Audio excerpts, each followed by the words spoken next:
السلام علیکم ویورز، میں ہوں شاکر سورنگی۔ ویورز، آج عمران خان کے خلاف توہین عدالت کے ہائی پروفائل کیس کی سماعت ہونے جا رہی ہے۔ اسلام آباد ہائی کورٹ میں سیکیورٹی کے انتہائی سخت انتظامات کیے گئے ہیں۔ اسلام آباد ہائی کورٹ کے رجسٹرار آفس کی جانب سے ضابطۂ اخلاق بھی جاری کیا گیا ہے، جس میں بتایا گیا ہے کہ کتنے وکلاء آ سکتے ہیں عمران خان کے ساتھ، ان کی ٹیم کے، اور کتنی بار ایسوسیشنز کے کتنے وکلاء آ سکتے ہیں، کتنے رپورٹرز آ سکتے ہیں کمرہ عدالت نمبر 1 میں۔ یہ سارا ایک سرکولر پراپر جاری کیا گیا ہے، لیکن عمران خان کے حوالے سے میں آپ کو بتاؤں کہ وہ معافی مانگنے کے لیے تیار نہیں ہے۔ ہاں، البتہ جو خاتون جج کے خلاف نازیبہ الفاظ استعمال کیے ہیں عمران خان نے، یا دھمکی دی ہے، شرم کرو کی بات کی ہے، تو یہ الفاظ واپس لینے کی پیشکش کی ہے عمران خان نے۔ باضابطہ تحریری جواب اسلام آباد ہائی کورٹ میں گزشتہ روز جمع کرا دیا گیا ہے عمران خان کے وکلاء کی جانب سے۔ پھر عمران خان نے سیمینار میں خطاب بھی کیا ہے، صحافیوں سے گفتگو بھی کی ہے۔ اس میں کیا کچھ کہا ہے وہ آپ دیکھ لیجئے گا۔ کچھ چینلز تو یہ بھی چلا رہے تھے کہ عمران خان نے پوری جو بینچ ہے، جو ججز یہ کیس سن رہے ہیں عمران خان کے خلاف، سماعت کر رہی ہیں، ان پر عدم اعتماد کا اظہار کیا ہے اور کہا ہے کہ جی یہ کیسا انصاف ہوگا کہ ججز چائے پر بیٹھ کے آپس میں طے کر لیں، سارے ججز مشاورت کر لیں ایڈوانس میں کہ فیصلہ کر چکے ہیں کہ جی توہین عدالت کا کیس کرنا ہے اور چلانا ہے اور توہین عدالت لگانی ہے عمران خان کے خلاف، تو یہ تو کوئی انصاف نہیں ہوا۔ تو یہ بھی رپورٹ ہوا ہے میڈیا میں، لیکن کچھ چینلز نے چلایا ہے، لیکن اس کی عمران خان کے میں نے اپنے منہ سے عمران خان سے نہیں سنا، لیکن الفاظ واپس لینے کے لیے وہ تیار ہیں جو تحریری جواب دیا گیا ہے۔ تو اس میں جی چیئرمین پی ٹی آئی جو ہے انہوں نے خاتون جج زیبا چودھری سے متعلق الفاظ واپس لینے کی پیشکش کر دی ہے۔ عمران خان کا جواب اسلام آباد ہائی کورٹ میں جمع کرا دیا گیا ہے۔ جواب ایڈوکیٹ حامد خان کی جانب سے جمع کرایا گیا ہے۔ جواب میں کہا گیا ہے کہ عمران خان ججز کے احساسات کو مجروح کرنے پر یقین نہیں رکھتے، شوکاز نوٹس واپس لیا جائے۔ سابق وزیر اعظم کے الفاظ غیر مناسب تھے تو واپس لینے کے لیے تیار ہیں۔ عدالت عمران خان کی تقریر کا سیاق و سباق کے ساتھ جائزہ لے۔ عمران خان نے پوری زندگی قانون اور آئین کی پابندی کی ہے۔ پی ٹی آئی چیئرمین آزاد عدلیہ پر یقین رکھتے ہیں، ان کے خلاف توہین عدالت کا شوکاز نوٹس واپس لیا جائے۔ عمران خان کی جانب سے جمع کرائے گئے جواب میں کہا گیا ہے کہ جی ہائی کورٹ کو توہین عدالت کی یہ کارروائی شروع کرنے کا اختیار ہی نہیں تھا۔ اب یہ فیصلہ عمران خان کریں گے اور ان کے وکلاء کے ہائی کورٹ کا اختیار ہے یا نہیں ہے۔ اچھا جی، رجسٹرار ماتحت عدلیہ کے جج کے ریفرنس کے بغیر توہین عدالت کی کارروائی کا اختیار نہیں رکھتا۔ ایکشن لینے کی بات صرف آئین اور قانون کے مطابق ایکشن لینے سے متعلق کی تھی۔ بدقسمتی سے بعض صحافیوں اور سیاستدانوں کی جانب سے منفی بحث کو اجاگر کیا گیا۔ جواب میں مزید کہا گیا ہے کہ عمران خان توہین عدالت کے مرتکب نہیں ہوئے۔ ڈپٹی رجسٹرار نے F9 پارک میں تقریر سے چند الفاظ کا انتخاب کیا۔ عمران خان کی تقریر کے ان الفاظ کو سیاق و سباق سے ہٹ کر دیکھا گیا۔ میڈیا میں ایسے رپورٹ ہوا جیسے سابق وزیر اعظم قانون اپنے ہاتھ میں لینے کا ارادہ رکھتے ہیں۔ ہر شہری کا حق ہے کہ وہ کسی بھی عوامی عہدیدار یا جج کے مس کنڈکٹ پر شکایت کرے۔ جس اخبار کی کلپنگ پر توہین عدالت کی کارروائی شروع ہوئی وہ عمران خان کا ناقد ہے۔ رجسٹرار آفس اسلام آباد ہائی کورٹ نے باضابطہ ضابطۂ اخلاق کا سرکولر جاری کیا ہے۔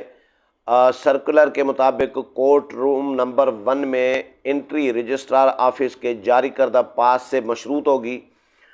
15 کورٹ رپورٹرز کو کمرہ عدالت میں موجودگی کی اجازت ہوگی۔ ہائی کورٹ اور ڈسٹرکٹ کورٹ بار کے 5 وکلاء کو اجازت ہوگی۔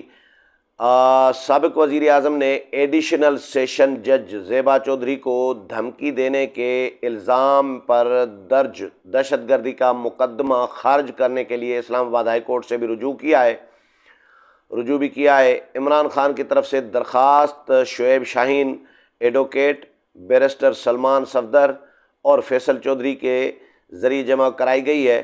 درخواست میں استدعا کی گئی ہے کہ تقریر پر دہشت گردی ایکٹ کی دفعات کے تحت 20 اگست کو تھانہ مرگلا میں درج مقدمہ خارج کیا جائے۔ میں نے ورلڈ کپ جتوایا، فلاحی کام کیے، اسپتال اور یونیورسٹی بنائی، پاکستان کے کچھ اصل اسٹیٹس مین میں سے ایک ہوں۔ میرے خلاف بدنیتی سے دہشت گردی کا مقدمہ درج کیا گیا۔ میں نے کوئی ایسا کام نہیں کیا جس پر دہشت گردی کی دفعات لگائی جائے۔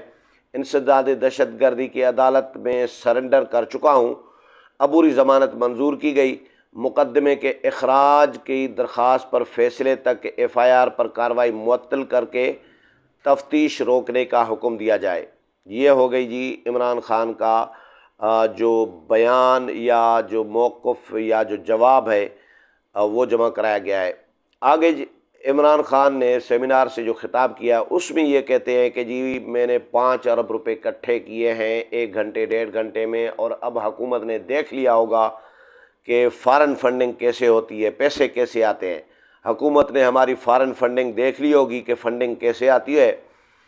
اچھا جی کہتے ہیں کہ جی تحریک انصاف کے اپوزیشن نے پہلے ہی دن سے اسمبلی میں مجھے تقریر کرنے نہیں دی، پہلے دن سے مجھے این آر او کے لیے بلیک میل کرتے رہے۔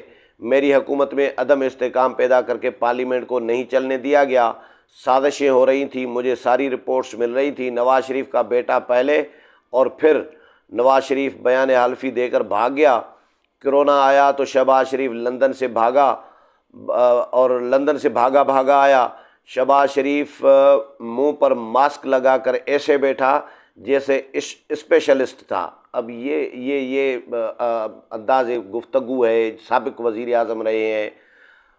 مجھے شرم آ رہی ہے کم از کم کہ بھائی آپ کس طرح کی منظر نگاری کر رہی ہیں قومی لیڈروں کے بارے میں۔ آپ خود بھی قومی لیڈر ہیں، چلو ٹھیک ہے، بن گئے ہیں یا بنا دیے گئے ہیں، لیکن کوئی اگر کرونا میں شہباز شریف آیا ہے تو اس کو اپریشیٹ کرنے کے بجائے یہ کبھی بلاول کی نقل اتارتے ہیں، کبھی شہباز شریف کی نقل اتارتے ہیں۔ اب یہ بالکل چیپ حرکتیں اور جو چھوٹی چھوٹی حرکتیں ہوتی ہیں، جو بچگانہ حرکتیں کوئی کر رہا ہوتا ہے۔ اب یہ بات کرنے کی ضرورت ہے کسی کو، عمران خان کو، کہ بھئی شہباز شریف بھاگا لندن سے کرونا میں ایسے آیا، ماسک پہن کے ایسے بیٹھا جیسے اسپیشلسٹ ہو۔ یہ لوگوں کو انہی باتوں میں عمران خان نے الجھایا ہوا ہے، سچی بات یہ ہے، باقی ان کا کوئی کام نہیں ہے۔ اچھا جی شہباز شریف کے خلاف case open and sheet case تھا، ان کا خیال تھا کہ کرونا میں معیشت تباہ اور اسپتال بھر جائیں گے۔ کرونا کے دوران نون لیگ نے سیاست کی کوشش کی۔ شاہد خاقان عباسی نے کہا شہباز شریف نے ڈینگی میں بڑا اچھا کام کیا، اسے وزیر اعظم بناؤ۔ ہماری حکومت نے اقتدار میں آتے ہی ایکسپورٹ بڑھانے کا فیصلہ کیا۔ اب یہ باتیں اپنی بتا رہے ہیں، لیکن یہ بھی گلا کر رہے ہیں کہ جی کرونا میں جو وزیر اعلیٰ سندھ ہیں مراد علی شاہ، عمران خان کہتے ہیں مراد علی شاہ نے غیر ذمہ داری کا مظاہرہ کیا، مراد علی شاہ نے لاک ڈاؤن میں لوگوں کو مطلب بالکل کوئی پرواہ نہیں کی اور اپنی مرضی منمانی کی۔ حالانکہ مراد علی شاہ کی WHO ورلڈ ہیلتھ آرگنائزیشن مراد علی شاہ کی تعریف کرتے رہے ہیں۔ خطے میں اگر کسی نے کرونا کے دنوں میں کوئی اچھا کام کیا WHO کے مطابق تو وہ مراد علی شاہ تھے، وزیر اعلیٰ سندھ تھے۔ لیکن عمران خان، کیونکہ عمران خان اپنی مرضی کرتے تھے، اسلام آباد میں یہ CDA چیئرمین کی طرح صرف اس شہر اسلام آباد کے لیے ان کے احکامات ان دنوں میں چلتے تھے، تو بہرحال یہ بحث الگ ہے۔ لیکن عمران خان کا کیس کی بات میں کر رہا تھا کہ آج عمران خان کے خلاف توہین عدالت کے کیس کی سماعت ہونے جا رہی ہے، دوسری سماعت ہے۔ عمران خان پہلے بھی جو سماعت ہوئی تھی اس میں بھی شریک ہوئے تھے، آج بھی عمران خان، کچھ دیر میں سماعت شروع ہونے والی ہے، 5 ججز پر مشتمل لارجر بینچ جو ہے اسلام آباد ہائی کورٹ کا، چیف جسٹس کی سربراہی میں اور من اللہ کی سربراہی میں سماعت کرے گا۔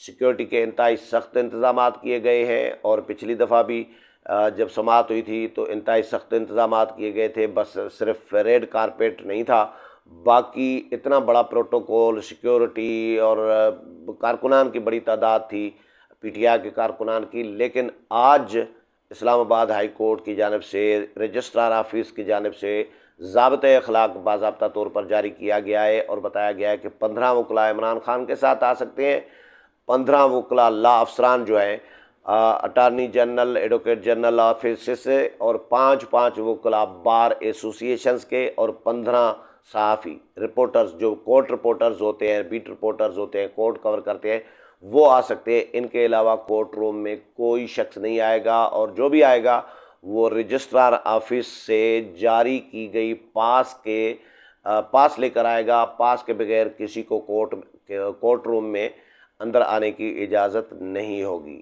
امید ہے پروگرام پسند آیا ہوگا، اگلے پروگرام میں پھر ملاقات ہوگی، تب تک اجازت چاہتا ہوں، اللہ حافظ۔